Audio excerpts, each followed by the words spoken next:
Agradezco a los organizadores de este evento que me permitió homenajear a Felipe, un Felipe que conocía ya en 1982 con la creación de la SEP, donde él tuvo una participación relevante en ese momento, que luego la vida nos separó, él se dedicó a la militancia política, a la militancia de los derechos humanos, y yo siempre desde la magistratura fiscal.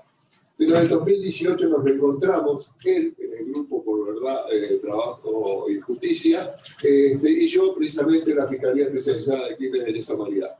Y Felipe tuvo un gran aporte en lo que fue la consolidación de esta Fiscalía, que en realidad vino a traer un cambio sustancial en lo que fue la búsqueda de verdad y justicia.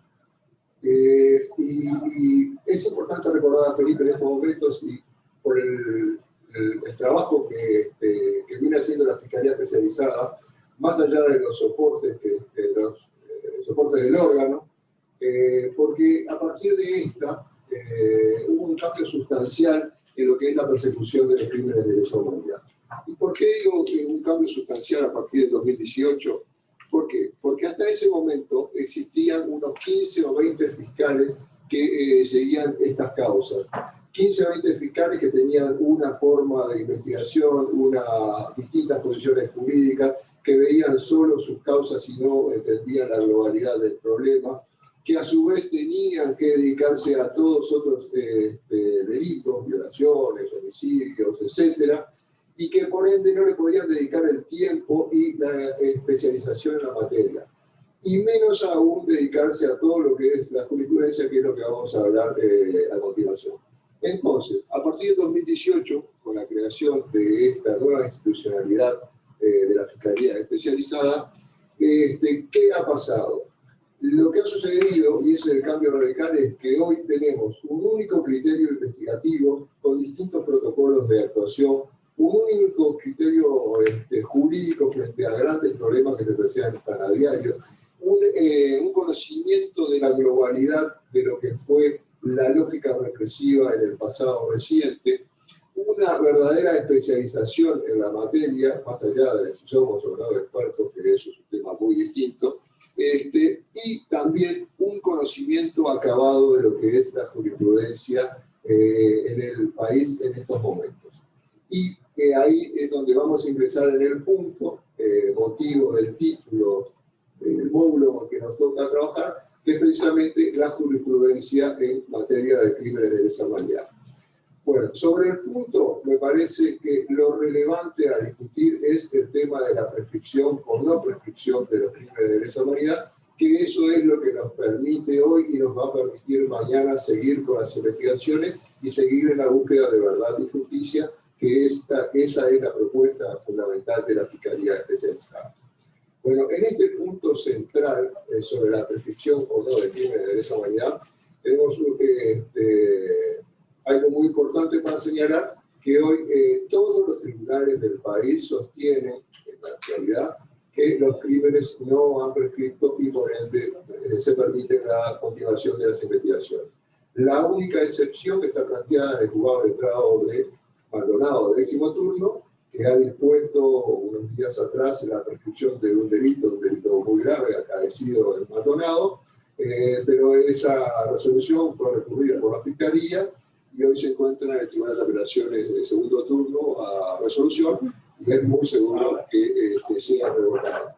Por eso, repito, en la actualidad todos los tribunales del país tienen esta posición. Ahora bien, lo discutido acá son los puntos o las premisas sobre las que se basan los distintos tribunales para llegar a esta conclusión. Básicamente existen dos posturas, podría llegar a hablarse de tres, de aquellos que entienden que la aplicación de la 18.131 debe seguir las causas, pero fundamentalmente el tema está centrado en dos puntos clave. Uno, quienes entienden que estamos frente a crímenes de lesa humanidad, de esa forma aplican todo lo que es la normativa internacional y la jurisprudencia internacional en la materia, y por ende son crímenes imprescriptibles. Ese es un núcleo menor, podríamos decir que es la posición minoritaria, y está conformada por los 4 fiscales actuales, los 4 jueces letrados de Montevideo, por varios jueces del interior, y en este caso me interesa resaltar la posición de la juez de Paso de los Toros, es una sentencia muy importante en el caso de Profesor Hoffman, porque es una sentencia propedéutica en la materia, por eso es que hoy la señalo. También hay una posición muy importante del Tribunal de Apelaciones de primer turno, con un desarrollo muy amplio de lo que es doctrina y jurisprudencia internacional. Y la Suprema Corte de Justicia es la posición minoritaria, porque en este tema han incursionado solo algunos ministros. Para recordar hoy, me parece que es importante tener presente la posición de Van Rompuy y la posición en su momento del doctor Pérez Manrique, la de Felipe Oudí, cuando integró la Corte, así como en la actualidad la doctora Bernabé Minguier, que a partir de la sentencia 680 del 2017 tiene una postura pro crímenes de lesa humanidad, pro imprescriptibilidad. Y sobre este punto nos interesa recalcar, sí, la posición del malogrado y excelso doctor Fernando Cardinal, que en la sentencia 974 del 2014 hizo un desarrollo excelente de las posiciones que existen a nivel internacional, por eso es importante recalcar. Vuelvo a lo que señalábamos antes. Este es uno de los ejes centrales que basan los tribunales uruguayos para sostener la imprescriptibilidad de los crímenes de lesa humanidad. Ahora bien, la posición mayoritaria, y esta es la posición mayoritaria de la Corte, es la que entiende que no son crímenes de lesa humanidad, sino que se trata de delitos comunes. Después lo vamos a desarrollar más detenidamente, pero ellos hasta el día de hoy no prescriben este tipo de delitos porque entienden que se debe aplicar lo que llama la teoría del medio por justa causa no le convence. A partir del artículo 6 del CPP antiguo de 1980, la 1532, y en integración con el artículo 98 del CGP, entienden que el periodo de la dictadura no se debe contar porque en esos momentos no había garantía suficiente para que se hicieran las investigaciones pertinentes, y tampoco se debe tomar en consideración el plazo de vigencia de la ley de caducidad, porque en ese periodo los fiscales no pudieron ejercer su poder deber de investigación y las víctimas no pudieron ejercer su derecho a la tutela judicial efectiva. Por ende, entienden que el plazo de prescripción se debe contar a partir de 3 momentos posibles. Uno, cuando el Poder Ejecutivo, en ocasión del artículo 3, habilitó las investigaciones. La segunda posición es que se debe contar el plazo de prescripción a partir de la resolución 322/2011, por la cual el Poder Ejecutivo de la época revocó las resoluciones anteriores.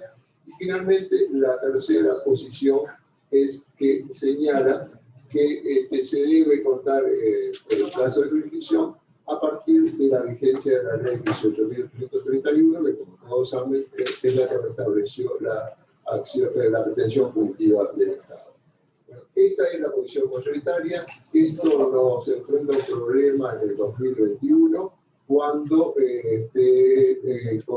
para aquellos delitos como las torturas, como los abusos sexuales, como las privaciones ilegítimas de libertad, que tienen un plazo de prescripción de 10 años.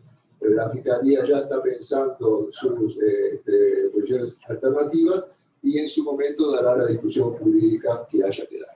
Sin perjuicio de ello, la Fiscalía tiene una posición concordante en algunos puntos en esto, pero basa sus argumentaciones jurídicas en lo que refiere a la imprescriptibilidad de los crímenes de lesa humanidad en 4 puntos. El primer punto, porque entiende obviamente que estamos frente al crimen de lesa humanidad y por ende es imprescriptible, eso lo basa en que en la Convención de Naciones Unidas contra la imprescriptibilidad de crímenes de esta naturaleza, porque entiende que es del año 68 y en la medida que es una norma protectiva de los derechos humanos se introdujo en nuestra Constitución por vía del artículo 72 y por ende debe ser de aplicación preceptiva. En segundo lugar, Entendemos también que de forma alguna se puede disponer la prescripción de estos delitos en aplicación de la sentencia del caso Herman contra Uruguay. La sentencia es muy precisa en el sentido de que obligó a Uruguay a mantener las investigaciones en todos los delitos de esta naturaleza, no solo en el caso María Claudia García de Herman, sino que lo hace para todas las causas. Y además dice algo muy importante, que dice que no solo la ley de caducidad no puede ser un obstáculo para las investigaciones, sino que también se prohíbe, se veda la posibilidad de aplicar institutos de la extinción de responsabilidad, como son la prescripción, el non bis in idem, las amnistías, la cosa juzgada, etc. Entonces, desde esta perspectiva, y tomando en consideración los artículos 61, 67 y 68 de la Convención Americana de Derechos Humanos, entendemos desde la Fiscalía que tampoco se puede admitir la prescripción de los crímenes de lesa humanidad.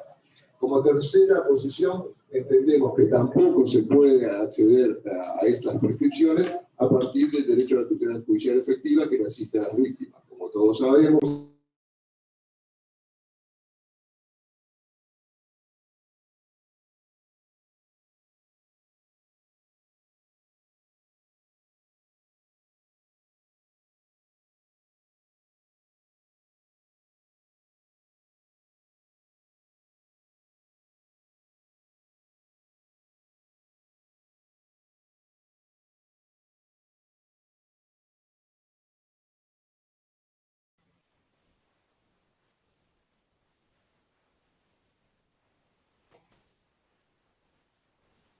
partida de ello, la obligación del Estado a perseguir, a juzgar y eventualmente a condenar a los represores. Este es el tercer punto que nosotros ponemos en especial énfasis en lo que es la persecución de los delitos y por eso la no prescripción. Y como cuarto punto, analizamos también desde una perspectiva teleológica del Instituto de la Prescripción.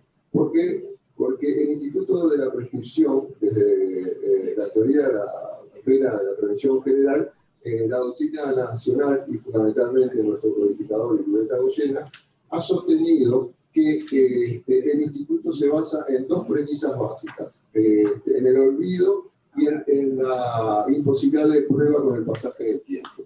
¿Qué ha dicho nuestro codificador y ha seguido en nuestra doctrina? Se dice que la prescripción es el precepto. ¿Por qué? Porque con el pasaje del tiempo la sociedad pierde expectativa de una pena, la pena no tiene el significado que debe tener y entonces no se encuentra justificación para la misma. Por otra parte, también se señala que con el pasaje del tiempo la prueba se hace cada vez más dificultosa, por ende resulta imposible la persecución.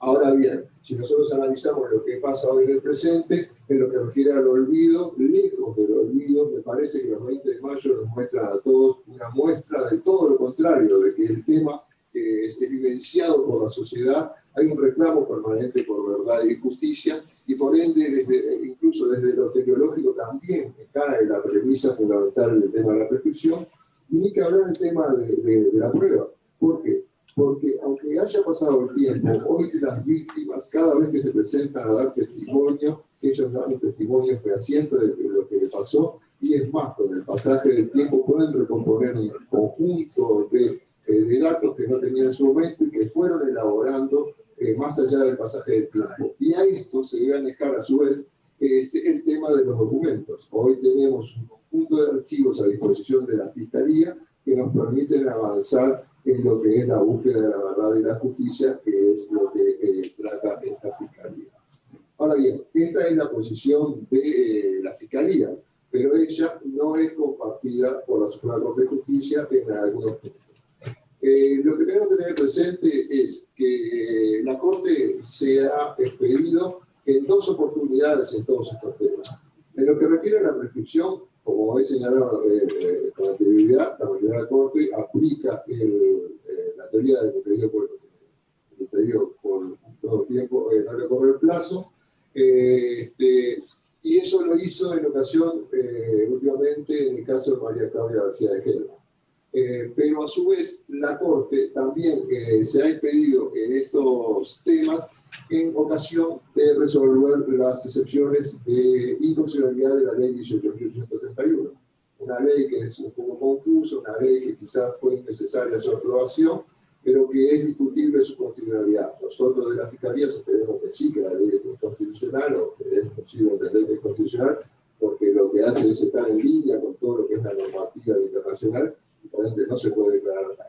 Ahora bien, ¿qué ha dicho la Corte? La Corte ha dicho que esta es inconstitucional por dos motivos. Y aquí es donde se engarza con el tema de los crímenes de lesa humanidad y con la posible imprescriptibilidad de los mismos.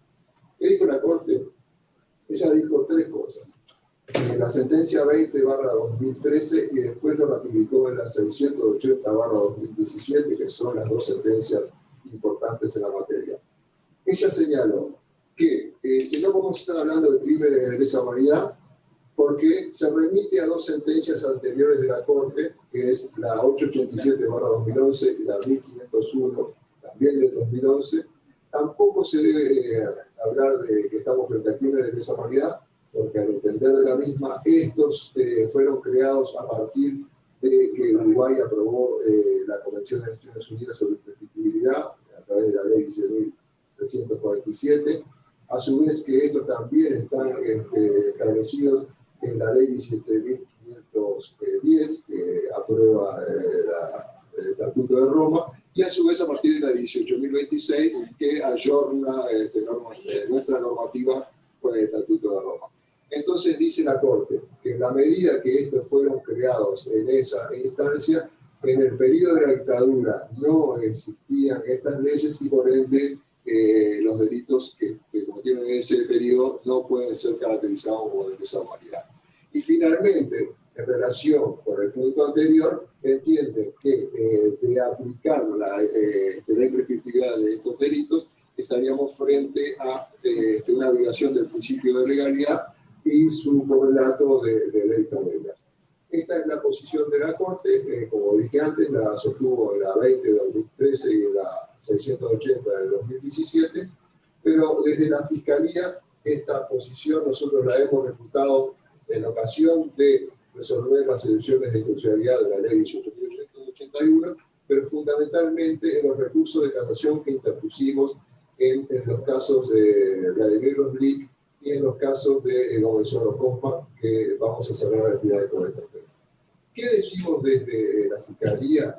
Nosotros decimos que de ninguna manera se puede decir que los crímenes de lesa humanidad nacieron en el Uruguay a partir de las leyes que nombra la Corte, porque no se puede olvidar de ninguna forma que Uruguay fue uno de los 19 países que aprobó, por decreto, pero que aprobó el Estatuto de Nuremberg, en el año 1945, repito, de los 19 países del mundo. Y a su vez, Uruguay también, ese año, en 1945, aprobó la 16.683, la ley 10.683, perdón, que aprobó dos cosas muy importantes. Por un lado, la Carta de Naciones Unidas, y por otro, el Estatuto de la Corte Internacional de Justicia. Estos hechos son muy significativos. ¿Por qué? Porque la Carta de Naciones